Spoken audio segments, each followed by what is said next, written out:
Алашорда үкіметі неге Жапон еліне қызықты?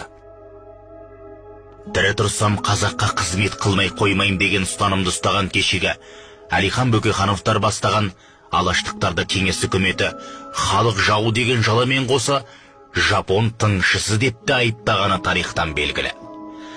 Қарап тұрсақ 19 ғасырдың соңы мен 20 ғасырдың басындағы Еуразия кеңістігінде батыстың экспансиясына ұшырамаған бірде-бір ел Жапония мен Ресей патшалығының отары болып күй кешкен кең байтақ қазақ жерінің арасында қандай байланыс бар? Және де неліктен Алашорда үкіметі осы Жапон еліне қызықты?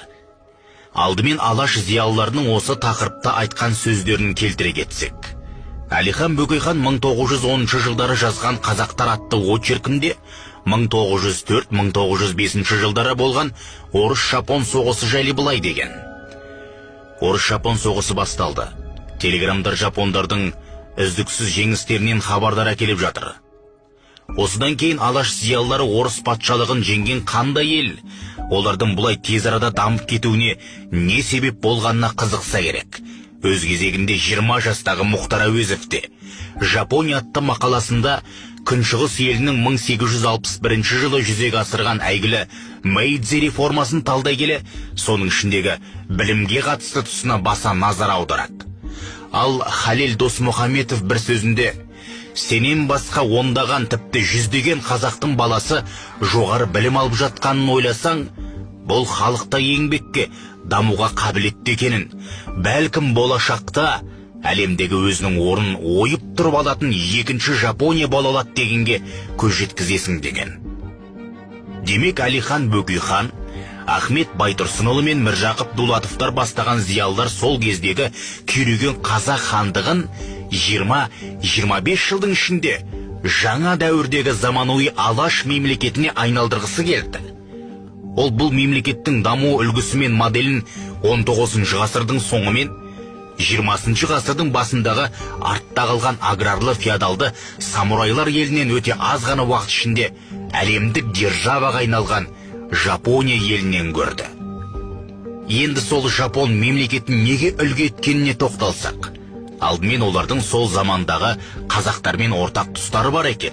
Олар: біріншіден, жапондар отар болмаса да артта қалған феодалды аграрлы ел еді. Сол себепті олармен көшпелі феодалды қазақ елі де ұқсас еді. Демек, олардың даму үлгісі де ұқсас болмақ.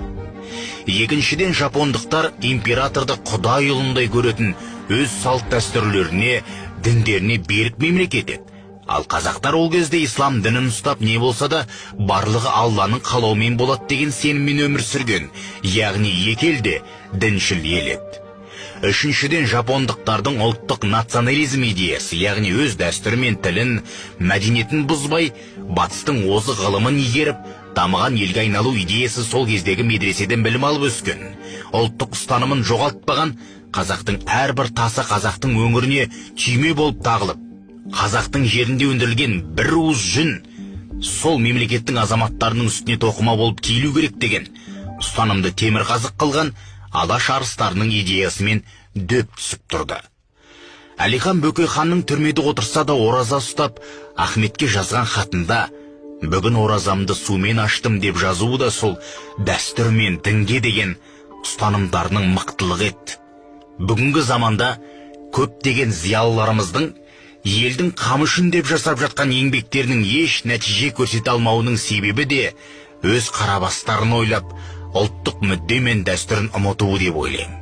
Ал Томохико Уяма атты жапон ғалымы өзінің бір ғылыми ізденісінде алаш пен жапон байланысы туралы: Жапония екінші дүниежүзілік соғысқа дейін және соғыс кезінде де идеологияландырылған ел болды. Алайда жапондарды соғыстан кейін ел еңсесін қалай көтереміз деген сұрақ көбірек мазалайтын болды да сол арнаға бет бұрды. Меніңше, жапондықтар мен алашордалықтардың елдің экономикалық және мәдени рухани ахуалын қайтсек көтереміз деген ойы ортақтастырды деген. Алашорда мемлекетінің бұл мақсаты орындалмауына негізгі себептері мыналар еді. Бірінші, қазақ халқы жапондар сияқты дербес емес еді. Екінші, әскер саны өте аз әрі қару-жарақтың тапшылығы. Үшінші, сол кездегі кейбір зиялылардың алашты қолдамай